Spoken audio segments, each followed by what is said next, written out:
اعوذ باللہ من الشیطان الرجیم، بسم اللہ الرحمن الرحیم۔ بخاری شریف جلد سوم، حدیث نمبر 2209۔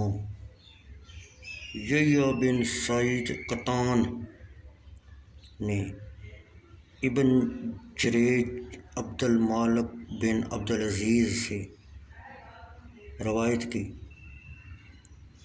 انہوں نے کہا مجھ سے عطا بن ابی رباح نے عبید بن عمیر سے بیان کیا، انہوں نے کہا حضرت ابو موسیٰ اشعری رضی اللہ تعالیٰ عنہ نے حضرت عمر فاروق رضی اللہ تعالیٰ عنہ سے اندر آنے کی 3 دفعہ اجازت طلب کی،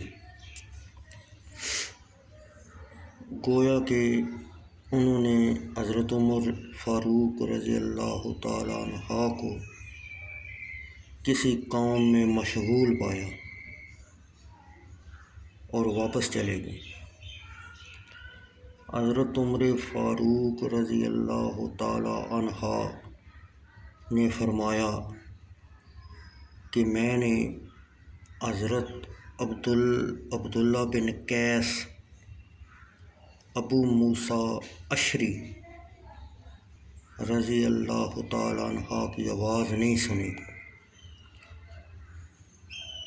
ان کو اندر آنے کی اجازت دو۔ چنانچہ ان کو بلایا گیا، وہ آپ کے پاس حاضر ہوئے۔ حضرت عمر فاروق رضی اللہ تعالیٰ عنہ نے فرمایا، حضرت عمر فاروق رضی اللہ تعالیٰ عنہ نے حضرت ابو موسیٰ اشعری رضی اللہ تعالیٰ عنہ سے کہا، جو تم نے کیا ہے یعنی واپس جانا،